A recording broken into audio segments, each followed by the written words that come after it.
Via libera dal governo alle aperture differenziate nelle regioni. Zaia, in Veneto apriamo tutto dal 18, attesa per le linee guida per esercenti ed artigiani, si spera siano semplici. Rivoluzione nella sanità veneta. Oggi nel corso della conferenza stampa del presidente Zaia è stato presentato il progetto che rivoluzionerà le visite dei medici di base ai pazienti veneti. Uno smartwatch per dare più sicurezza ai lavoratori delle autostrade. La concessionaria veneziana cava via una nuova sperimentazione per prevenire il Covid-19. La ricetta del presidente dell'Istituto regionale Ville Venete per far ripartire il turismo: ci vuole un gioco di squadra dalle colline del Prosecco alle spiagge, mare e montagna. Hanno messo a segno oltre 100 colpi in Veneto. Gli 8 componenti di una banda di ladri e ricettatori sono stati arrestati dai carabinieri di Venezia, sono quasi tutti sinti. La storia di Adam, il 13enne autistico che si sente bene solo vogando in laguna con la mamma, che si è battuta per ottenere un permesso speciale durante l'isolamento. Il gruppo Bevanda di Malamocco, pronto ad entrare nella storia per il suo 45esimo compleanno, tenterà di stabilire un record del mondo, quello dei peoci. Ben ritrovati con l'edizione veneziana dei nostri telegiornali. In primo piano la questione delle riaperture, perché alla fine è passata la linea della Regione del Veneto, quella di riaprire il 18 giugno. Come si capirà nelle prossime ore, la Regione ha convocato intanto le categorie per studiare i protocolli di sicurezza. Sentiamo. Premesso che non si scherza perché stiamo parlando di un virus, premesso tutto questo, premesso che ci vuole un grande senso di responsabilità da parte di tutti noi, la nostra idea è quella che da lunedì, se ci saranno i presupposti, e lo vedremo nelle prossime ore, di provvedere all'apertura di tutto quello che si può aprire. La premessa è parte integrante di ogni prossima mossa, ma la strada è più che mai tracciata dopo l'ok del governo al piano di aperture regionali. Lunedì, insomma, a nord-est si parte senza troppi distinguo. Sto parlando di attività commerciali, i negozi per capirci, sto parlando di centri sportivi, palestre, piscine. Anche qui, calma un attimo che devo vedere le carte. Se le carte vanno in questa mi lasciano lo spazio, io le apro. E poi ovviamente i servizi della persona, parrucchiere, estetiste, barbieri, eccetera. E ovviamente tutto quello che sono i contesti del turismo, insomma, vediamo di affrontare un po' tutto. Certo, non saranno aperture a cuor leggero e le prossime ore saranno cruciali. Diversi tavoli aperti con le categorie innanzitutto, ma anche con INAIL, cui Zaia chiede regole certe, severe ma chiare, richiesta avanzata allo stesso Premier. Il Presidente del Consiglio ha detto che ci sia la volontà di guardare le linee guida con una visione di semplicità, no? Se serve la mascherina, il gel igienizzante, il distanziamento sociale, lo si dica, lo si scriva, lo si codifichi, ma che poi non ci siano invenzioni perché va bene fare i fenomeni. Il minimo, per mettere in sicurezza i lavoratori e gli avventori o i clienti o coloro che comunque frequenteranno le attività commerciali. Disposizioni certe quindi, ma anche sostenibili per le imprese. Hanno scritto 4 metri da tavolo a tavolo, in Veneto sarà 4 metri da centro tavolo a centro tavolo. Quanto al plexiglass sui tavoli... Ma voi andreste su un ristorante a mangiare con i divisori? Con la morusa. Sì, quello separé, è un'altra roba. Dai. Allo studio della Regione c'è anche la possibilità di andare nelle seconde case per motivi di soggiorno, mentre c'è l'intenzione di mantenere la chiusura dei centri commerciali la domenica. Altro tema, quello della mobilità tra regioni e province limitrofe. Risolto il nodo con Trento, restano tutti gli altri confini, ma qui ci vorrà più pazienza. Noi abbiamo molti congiunti divisi dal Po, per dire. Cioè, questo è uno dei grandi temi, ne abbiamo parlato anche stamattina in giunta, cioè Ferrara con la provincia di Rovigo è uno dei grandi casi. C'è poi la questione degli ammortizzatori sociali, in particolare i ritardi nell'erogazione degli assegni della cassa in deroga. Anche qui ci sarà un nuovo chiarimento tra regioni e governo. Insomma, giorni cruciali per la ripartenza, ma con un avviso ai naviganti perché il modello veneto resti tale. Se noi siamo sotto i riflettori per la virtuosità, capite che il livello è esponenziale anche per la non virtuosità. Una reinfezione in Veneto non è una reinfezione qualsiasi, è il Veneto virtuoso che si reinfetta. Per cui la mia preghiera che faccio a tutti è di usare le mascherine, di non fare i fenomeni con la mascherina al collo o con mezzo naso dentro, mezzo fuori, perché non serve a niente. E da oggi nel corso della conferenza stampa alla sede della Protezione Civile a Marghera è stato presentato anche il piano che rivoluzionerà la sanità veneta relativo ai medici di famiglia, con nuovi criteri e nuove modalità per visite ed esami. Sentiamo.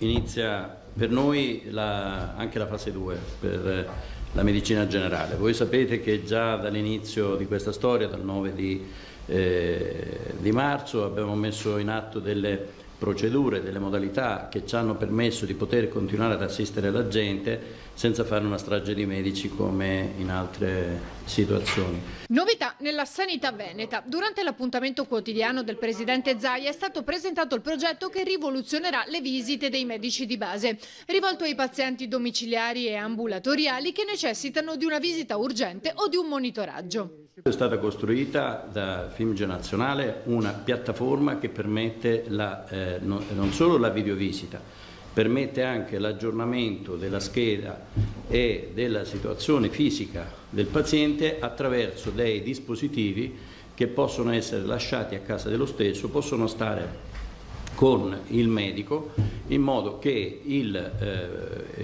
lo stato di salute dall'elettrocardiogramma al polsiossimetro, persino alla visita dermatologica, possa essere fatta o in ambulatorio o direttamente al domicilio del paziente.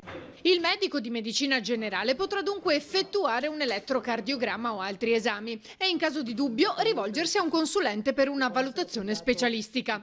Gli ambulatori saranno dotati di dispositivi all'avanguardia capaci di monitorare i parametri degli assistiti, inviare i dati direttamente al medico e colloqui specialistici. Questo invece è un, elettrocardiografo standard, dove di standard c'è solo il tracciato che viene fatto, perché è veramente una meraviglia tecnologica, perché permette di, attraverso queste che sembrano delle cuffiette, di raccogliere un elettrocardiogramma in pochi minuti. E questo può essere utilizzato sia in ambulatorio, ad esempio per il monitoraggio di tutti quei pazienti che devono fare dei controlli periodici, come ad esempio i diabetici, ma anche a domicilio. L'altra sera sono andato a vedere una signora anziana di 93 anni, ce l'avevo nello zainetto, e la signora aveva un battito aritmico e gliel'ho applicato e ho potuto fare un elettrocardiogramma. Normalmente avrei dovuto mandare quella paziente in pronto soccorso, il che vuol dire o muovere mezza famiglia, perché chiaramente è anziana, o muovere un mezzo. Per cui in pochi minuti ho concluso con sicurezza la mia valutazione. Ogni parametro può essere aggiornato in diretta, come si è visto dalla dimostrazione pratica. Si potrà fare anche una videochiamata con il medico, anche urgente, tramite un link inviato dal professionista. Per il momento partiremo con una sperimentazione che riguarderà circa 150.000 cittadini padovani, dopodiché partirà Verona e mi dicono anche Rovigo. E sarà applicato a 10 gruppi di medici di famiglia, un progetto che era già in atto e che con il Covid-19 si è accelerato. E tra le moderne tecnologie c'è anche uno smartwatch per dare più sicurezza ai lavoratori delle autostrade. La concessionaria veneziana CAV avvia una nuova sperimentazione per prevenire il Covid-19. Uno smartwatch, cioè un computer grande come un orologio da polso, per gestire in sicurezza le attività di tutti i dipendenti della CAV, concessioni autostradali venete, durante la fase 2 dell'emergenza legata alla diffusione del Covid-19 in Italia.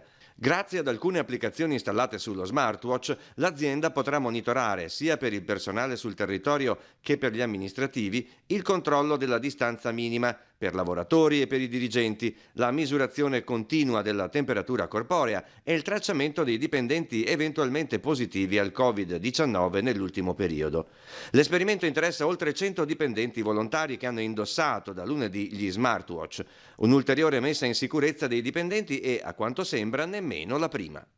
Consideri che noi non abbiamo fatto ricorso alla cassa integrazione, abbiamo sempre lavorato con tutti i dipendenti, quindi devo dire che siamo riusciti a mantenere i livelli occupazionali e di produzione lavorativa, nonostante abbiamo lavorato in remoto, proprio perché per fortuna un anno fa ci eravamo dotati di un sistema ad alta tecnologia. Ed ora parliamo di turismo, la ricetta del presidente dell'Istituto regionale Ville Venete, professor Amerigo Restucci, per far ripartire il turismo. Ci vuole gioco di squadra, dice, dalle colline del Prosecco alle spiagge, mare e montagna. Sentiamo. Il Veneto gioca di squadra, restiamo al primo posto per la ricchezza e varietà di offerta turistica. Ne è convinto il professor Amerigo Restucci, presidente dell'Istituto regionale Ville Venete, che presenta la sua ricetta per superare la crisi dopo il coronavirus. Se Venezia è al quarto posto, almeno era prima di questa terribile epidemia, al quarto posto per attrattività turistica dopo Roma, Pompei e il Colosseo, il Veneto era ed è ancora al primo posto come attrattività di viaggiatori, perché c'ha la montagna di Cortina, la collina, le città con una loro identità, penso a Verona, penso a Treviso, penso a Vicenza, e allora le lagune, e allora è questa la sfida che si può portare avanti. Il Veneto è un modello. Ci guardano come modello, ed allora c'è una regione che è ben condotta, insomma, e smettiamola con l'uomo solo al comando, qui c'è una squadra. E a proposito di squadra, io ho coordinato un gruppo di lavoro per 2 anni per portare avanti la candidatura delle colline di Conegliano e Valdobbiadene come sito UNESCO.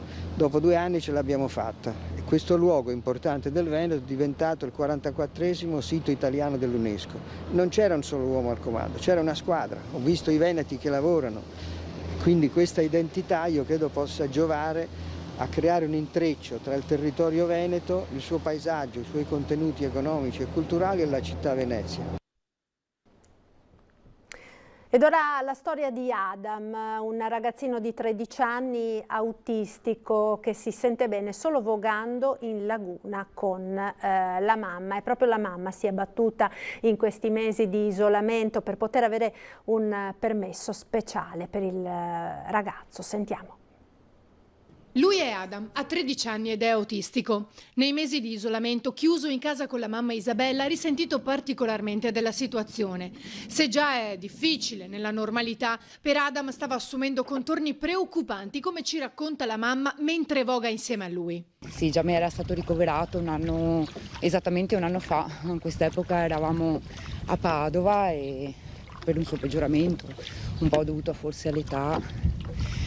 E la paura era che, insomma, di ritornare punto a capo dopo un anno di terapie. Per Adam esiste però una cura miracolosa, l'acqua. L'acqua della laguna, dove voga con la sua mamma e a cui avrebbe dovuto rinunciare a causa delle restrizioni, con conseguenze che sarebbero potute diventare molto serie per lui. È molto rilassante l'acqua, poi gli stimoli che ci sono in barena e tante forme, insomma, di fauna, specie di uccelli, pesci, il guardare, l'essere attirato, sono cose molto stimolanti che catturano la sua attenzione, insomma, di quello che può esserci chiusi dentro un appartamento. Si è trovato di colpo, sicuramente come tutti gli altri bambini, senza scuola, senza più lo sport, perché lui frequentava all'epoca anche atletica, senza fare più laboratori di pittura e varie attività che, insomma, sono strutturate di solito nella sua giornata proprio per cercare di farlo migliorare e non farlo sprofondare sempre di più, diciamo, in un ritardo, ecco. Ma la tenacia di una mamma va oltre ogni blocco. Passavano i giorni, per lui lunghissimi, perché non avendo neanche la cognizione del tempo, dopo 5 minuti magari mi richiedeva le stesse cose o il perché non ha neanche ben chiara, insomma, tutta la situazione, e quindi trovarmi a rispiegare più volte al giorno, punto a capo, finché alla fine ho incominciato a scrivere un po' dappertutto per capire se c'era la possibilità di potergli far praticare come facevamo prima, in ogni momento libero, almeno la voga, almeno questa ancora, insomma, punto fermo nella sua vita che c'era sempre stata. Dopo circa un mese il permesso è stato finalmente concesso. E da lì è stato una luce alla fine del tunnel, insomma, per lui appunto ho visto un miglioramento, ma proprio da un giorno all'altro è ritornato a sorridere, a essere più presente, a guardarsi intorno, ad avere meno certi tic, e questa cosa per lui sia un effetto totalmente curativo, benefico, insomma, che me l'ha riportato in qua, veramente. E quindi in ogni occasione, momento libero, anche mio lavorativo, abbiamo ripreso ad andare, insomma. La cronaca ora avevano messo a segno oltre 100 colpi ai danni di case ed auto in mezzo Veneto. Gli 8 componenti di una banda di ladri e ricettatori sono stati arrestati dai carabinieri di Venezia, sono quasi tutti sinti. La forza di una donna, pure se pestata dal compagno e dai suoceri anche in gravidanza, ha dato il via a una lunga indagine dei carabinieri che ha portato a 8 arresti e a minorenni indagati, quasi tutti sinti veneti. Una banda specializzata in furti in abitazioni e su automezzi parcheggiati fuori da supermercati e cimiteri per un bottino complessivo di oltre €500.000. I colpi sono avvenuti nelle province di Venezia, Padova, Verona e Rovigo, con qualche trasferta nel Ferrarese. Operazione Revenge, vendetta l'hanno chiamata i carabinieri, perché dopo le botte dal convivente, la giovane Sinti è scappata in un luogo protetto e ha denunciato le attività criminali del compagno e dei familiari, residenti tra Cavarzere e Mestre. Lei si voleva sottrarre appunto dal vincolo familiare. Ricordiamo che per amore dei figli, per garantire un futuro ai suoi 2 figli, lei si allontana, rifiuta la realtà della comunità Sinti, però in quei periodi in cui è rimasta soggiogata al vincolo clanico ha subito notevoli violenze, anche quando era in stato di gravidanza. Fornisce delle dichiarazioni molto importanti, significative, che permettono proprio lo sviluppo di questa indagine. L'Arma veneziana ha scoperto che con le carte di pagamento rubate sono stati prelevati oltre €50.000. Unico straniero della banda il ricettatore del materiale rubato, un cittadino marocchino residente a Noventa Padovana che inviava la refurtiva verso il suo paese. La merce sequestrata durante le indagini ha un valore di circa €100.000. I carabinieri raccomandano a tutti gli automobilisti di non lasciare mai borse o oggetti di valore in auto. L'indagine, svolta tra il settembre 2018 e l'ottobre 2019, è stata coordinata dalla Procura di Venezia. Il blitz con gli arresti, le perquisizioni e le denunce ha impegnato oltre 100 militari dell'Arma, con il nucleo elicotteri di Belluno e quello dei cinofili di Torreglia. Un operaio è rimasto gravemente ferito questo pomeriggio mentre lavorava in un cantiere edile a Jesolo. Da una prima ricostruzione l'uomo sarebbe precipitato da un'impalcatura dall'altezza di circa 5 metri. Soccorso subito dai colleghi, è stato portato con l'elicottero all'ospedale dell'Angelo di Mestre, dove si trova ricoverato in gravi condizioni. Sul posto gli ispettori dello Spisal per ricostruire la dinamica dell'incidente e risalire alle eventuali responsabilità. E fiamme in un garage di un condominio a Catene di Marghera, allontanate per sicurezza all'alba di oggi una trentina di persone. Brusco risveglio poco dopo le 6 del mattino per una trentina di residenti in una palazzina di via Trieste a Catene di Marghera. I vigili urbani hanno suonato alle porte degli appartamenti invitando gli abitanti a lasciare le abitazioni e a scendere in strada per motivi di sicurezza. In uno dei garage del palazzo era infatti scoppiato un incendio. Se ne erano accorti proprio i componenti della pattuglia che nel frattempo avevano chiamato i vigili del fuoco. L'incendio, oltre ad aver devastato l'interno del garage, ha provocato gravi danni alla struttura del palazzo ed è stato domato velocemente dai pompieri. Il rogo potrebbe essere stato causato da un mozzicone di sigaretta finito nelle immondizie lasciate nel garage la sera prima. E rissa a Mestre in un parco, sentiamo. Rissa in pieno giorno al parco albanese tra 2 uomini. Uno di questi, un 51enne, al culmine della lite ha colpito alla testa l'altro con un bastone che dopo il colpo si è spezzato in 2.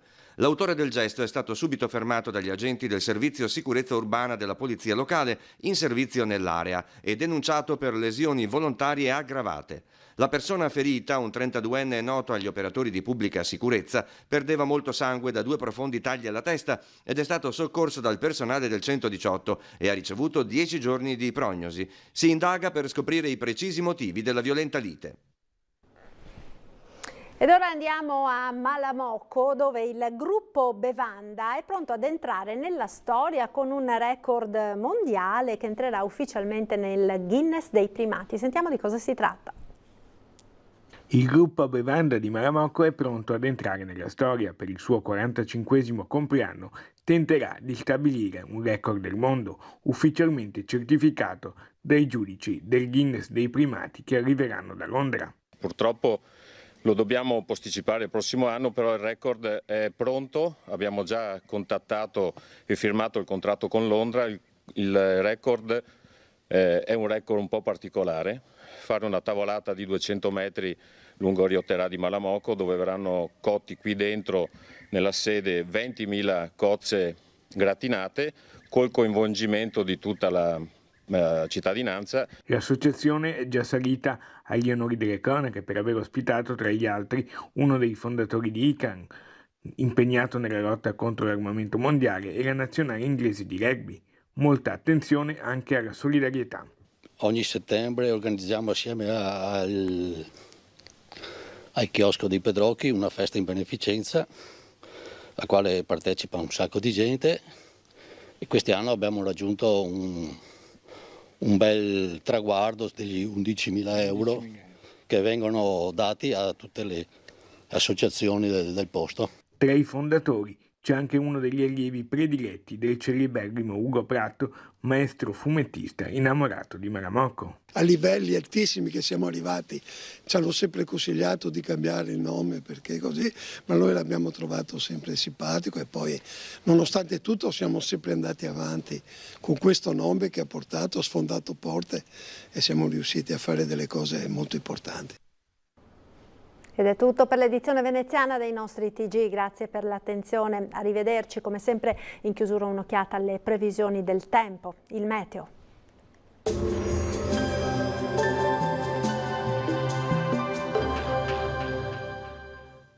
Bentrovati al meteo. Alta pressione in rinforzo sul nostro territorio, ma una coda della perturbazione giunta a inizio settimana causerà ancora una lieve instabilità. Vediamo in quali settori. Sul Veneto il cielo risulterà a tratti nuvoloso con parziali schiarite soprattutto sulle zone pianeggianti. Avremo invece maggiori addensamenti sui monti del Bellunese, anche con qualche rovescio che sarà possibile fin verso le pianure limitrofe. Temperature minime tra 11 e 14 gradi, valori massimi compresi invece tra i 20 e i 23 gradi all'incirca. Poche novità poi sul Friuli Venezia Giulia, con condizioni anche qui, vedete, di spiccata variabilità sull'Udinese, maggiore stabilità invece altrove, anche con qualche sprazzo di sole. Temperature minime fino a 14 gradi, valori massimi oscillanti invece tra i 20 e i 22 gradi. Diamo infine uno sguardo alla situazione del Trentino Alto Adige. Qui avremo rovesci e temporali persistenti che localmente saranno anche intensi. Andrà un po' meglio in nottata. Temperature minime sui 13 gradi all'incirca, massime fino a 22 gradi. Dal meteo di Antenna 3 per ora è tutto. Grazie per l'attenzione e arrivederci al prossimo aggiornamento.